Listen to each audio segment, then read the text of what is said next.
E aí, gente, ó, vou dar starter no cronômetro aqui para 20 minutos de aula, beleza? Cadeias e teias alimentares. Isso aqui a gente estudou no sexto ano, então vocês devem relembrar, mas eu vou colocar um pouco mais de informação aqui. Não se preocupem, é bem fácil. As cadeias alimentares são as relações de alimentação entre os seres vivos de um ecossistema. Bom, vocês lembram disso. A cadeia alimentar ela é composta por produtores, que são as plantas, consumidores, que são os animais, e por decompositores, que são os micro-organismos em geral, fungos, bactérias, além de outros micro-organismos. A cadeia alimentar ela mostra como a energia e os nutrientes fluem entre os seres vivos de um ecossistema, vão de um ao outro. Isso é importante na cadeia alimentar. Transferência de energia e de nutriente. Por que nós nos alimentamos? Para obter energia, para obter nutriente. Essa é o principal motivo pelo qual nós nos alimentamos. Nós não somos como um celular. Como que eu faço para colocar energia no celular? Ligo o carregador aqui e coloco na tomada, né? Nós não, a gente não consegue fazer isso. Como que nós obtemos energia? Da alimentação.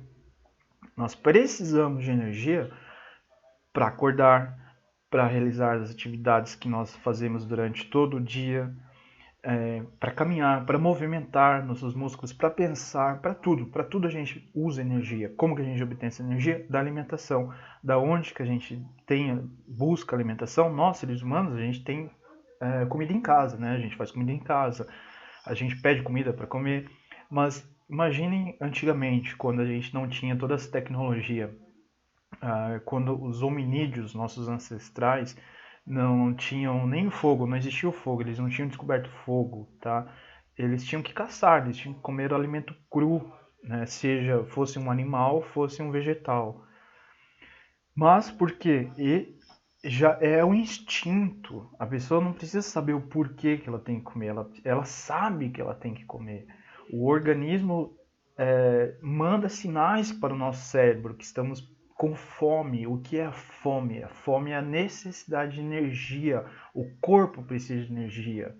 Quando a gente sente muita fome, é claro que não hoje em dia, mas os animais, quando eles sentem muita fome, é a mesma coisa que falar que a bateria deles, a bateria, está num nível muito baixo, tá? Então, a cadeia alimentar ela mostra como esse fluxo de energia e nutrientes são passados de um para os outros. A gente vai entender um pouco melhor isso mais para frente. Só relembrando aqui, ó, quem são os produtores? Produtores são as plantas, todas, né? Algas também, né? Algas, plantas e algas, elas transformam a energia solar, energia do sol, em alimento para si, através da fotossíntese, né? Então, olha só, tem o sol que manda calor e energia, as ondas solares que chegam até nós transportam energia também. As plantas e as algas, principalmente, então, elas usam a energia solar, elas usam o gás carbônico presente na atmosfera, elas usam água e sais minerais presentes no solo e produzem energia na forma de glicose. O que é glicose? É um açúcar, né? Mas não é o açúcar que a gente usa para adoçar o café ou o que for. É um tipo de açúcar, tá? E é o principal açúcar que nós nos alimentamos, precisamos nos alimentar. Ele está presente em tudo que é de proteína de origem vegetal, ok? Tudo que é de origem vegetal. Não tem na carne? Não tem na carne. Mas tem tudo que é legume, fruta, arroz, feijão, macarrão, tudo, porque arroz é um vegetal, feijão é um vegetal, macarrão é feito de trigo, então no trigo, na farinha tem glicose. Essa é a energia que a gente precisa, que a gente utiliza. E aí a fotossíntese ela libera também oxigênio, né? Bom, isso é outra história. Mas olha só, as plantas então elas são chamadas de autótrofas ou seres autótrofos, ou seja, seres vivos que fazem parte do... Peraí, vamos por partes. Os autótrofos são aqueles que produzem seu próprio alimento. Vocês lembram o nome, o que é o outro, por exemplo, os animais? Os animais são autótrofos? Não, os animais são heterótrofos, ou seja, nós não produzimos nosso próprio alimento, nós precisamos buscar o nosso alimento. As plantas não, as plantas produzem seu próprio alimento. Bom, as plantas então elas fazem parte do primeiro nível trófico. O que é esse nível trófico? Olha só. Então, o primeiro nível trófico é uma cadeia, né? Uma cadeia alimentar também. Então, o Sol, olha aqui, ó, ele manda muita energia. E observem aqui ó, também a intensidade aqui dessas barras aqui, ó, muita energia sendo liberada aqui. As plantas pegam muita energia, né? E ó, energia dissipada nos diferentes níveis tróficos. Parte dessa energia é perdida. Essa energia ela é passada para o consumidor primário, os herbívoros que se alimentam das plantas. Ó, parte de energia perdida também. Aí parte dessa energia é passada para o consumidor secundário, o carnívoro, que se alimenta de um outro animal.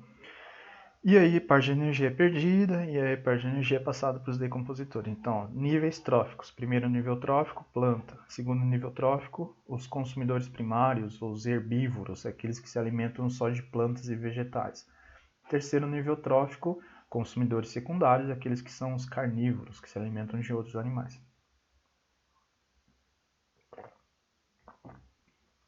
Bom, quem são os consumidores? São os animais. Aí tem os consumidores primários, aqueles que se alimentam somente de plantas e vegetais. No caso aqui representado pelo grilo.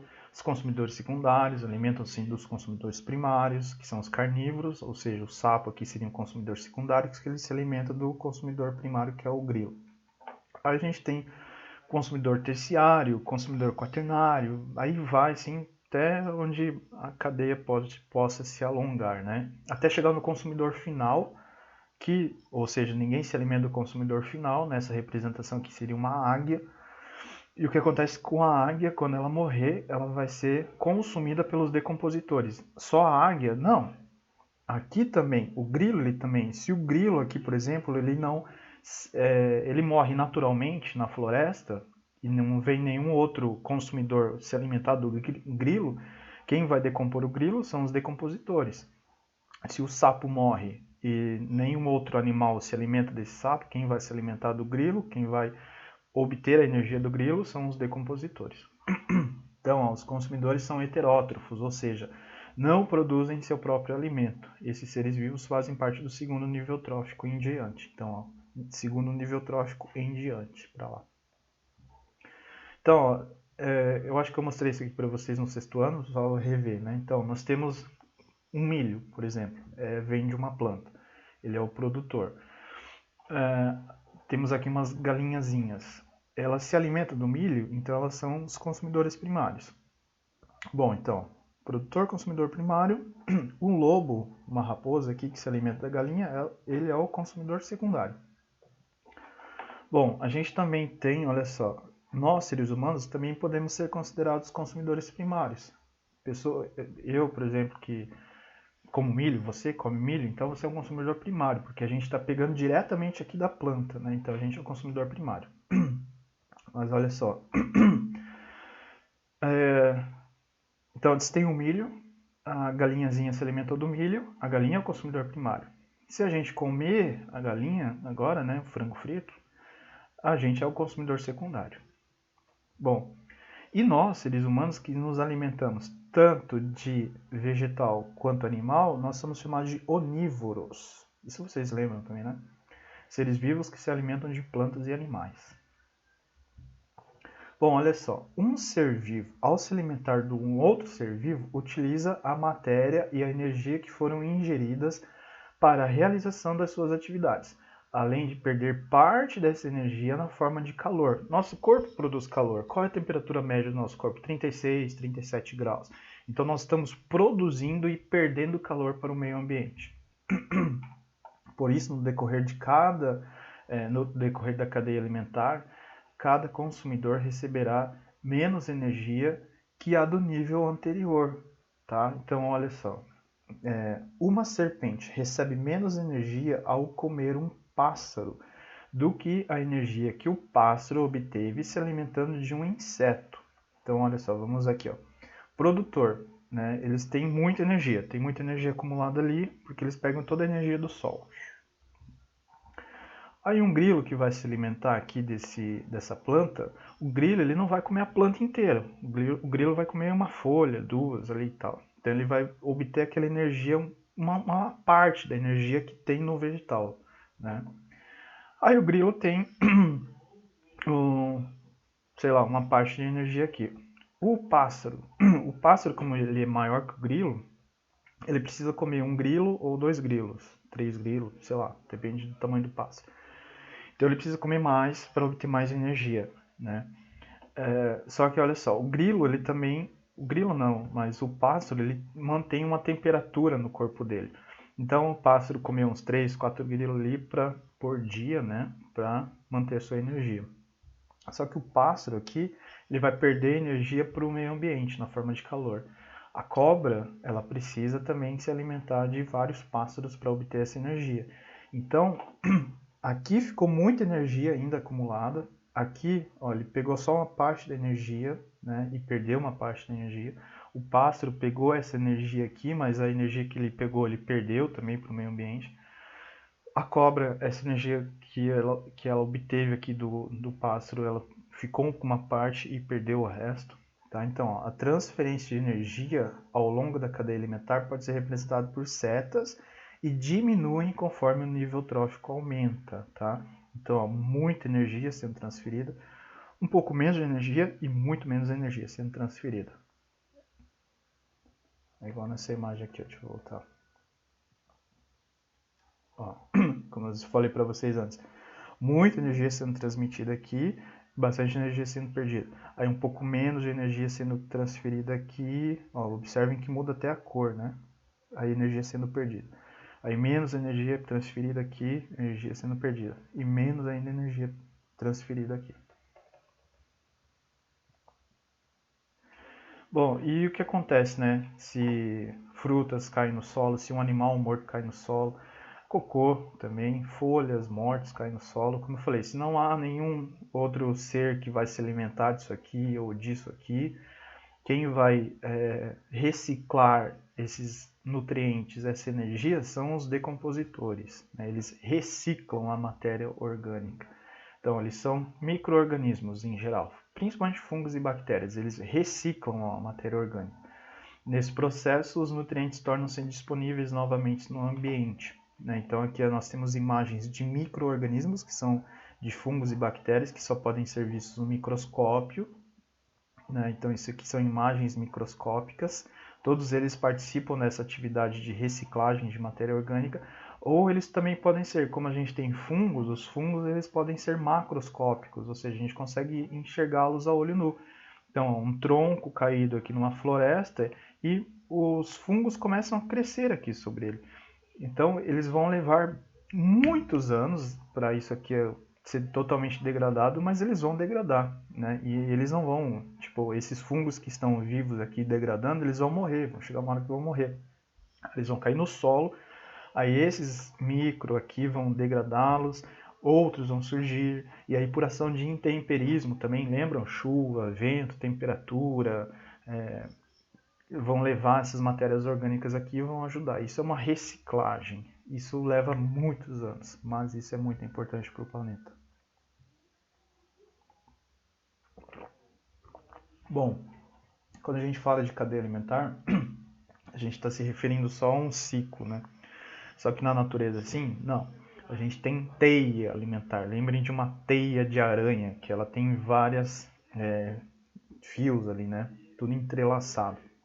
Então, olha só, o que é a teia alimentar? A gente tem os produtores, representados aqui por árvore, verduras, gramíneas, né? Então, isso aqui pode servir de alimento, ó, a árvore para zebra, para insetos, né? A verdura também para zebra, para coelho, para rato, para insetos. Enfim, eles servem de alimento e transferência de energia para vários outros seres vivos, né? Então, ó, a zebra, quem se alimenta da zebra, que é um animal grande, seria a onça, né? Mas, por exemplo, um coelho que se alimenta de uma verdura, ele serve de alimento para cobra, para onça, para um gavião. Isso é uma teia alimentar. Observem que está tudo entrelaçado, né? Então não existe, eu só vou... É igual nós, a gente só se alimenta de milho. Não, a gente se alimenta de milho, de frango, de arroz, de macarrão, de um monte de coisa. Né? Então esses animais aqui também se alimentam, eles têm uma variedade alimentar. Mas o importante, em todos eles aqui, seja consumidor primário, consumidor secundário, consumidor terciário, todos eles vão sofrer ação dos decompositores, ok? Então, fluxo de energia nas cadeias alimentares, né? Então, aumento do nível trófico diminui a energia disponível. Entenderam isso? É igual aquela imagem ali atrás. Aumenta o nível trófico. Quem está no primeiro nível trófico são as plantas. Então as plantas, elas têm muita energia acumulada aqui, os produtores, né? Muita energia. Olha esse gráfico aqui. Se você aumenta o nível trófico, né? Quem está no segundo nível trófico são os consumidores primários. Quem está no terceiro nível trófico são os consumidores secundários e assim por diante. Então, você vai aumentando esse nível trófico, você diminui a energia, né? Então, o rato que se alimenta da planta, ele diminui a quantidade de energia acumulada. A cobra que se alimenta do rato diminui a quantidade de energia acumulada. O pássaro que se alimenta da cobra diminui mais ainda a energia acumulada. Ok? Bom, fácil a aula, né? Mas é importante vocês relembrarem que cadeias e teias alimentares, o que é o importante? Não é só quem é o consumidor primário, secundário, terciário, quem são os produtores, quem são os decompositores. Agora vocês têm que entender que cadeias e teias alimentares transferem energia. Isso é importante quando a gente for estudar o corpo humano. O que nós precisamos? Precisamos de energia, nós precisamos de glicose, minerais, vitaminas, de muita coisa. Da onde que a gente obtém isso? Da alimentação. Não só nós humanos, como todos os seres vivos, né, que são heterótrofos, que precisam buscar o seu alimento, porque os autótrofos não precisam buscar o seu alimento, eles produzem seu alimento a partir da energia do sol. Então, isso é importante também. Conforme vai... o primeiro nível trófico tem muita energia, o segundo nível trófico tem um pouco menos de energia, o terceiro nível trófico tem menos energia ainda. Importante lembrar disso quando estudar o corpo humano para a gente entender como que essa energia depois é utilizada no nosso corpo. Então, cadeia alimentar, fluxo de energia entre níveis tróficos, certo?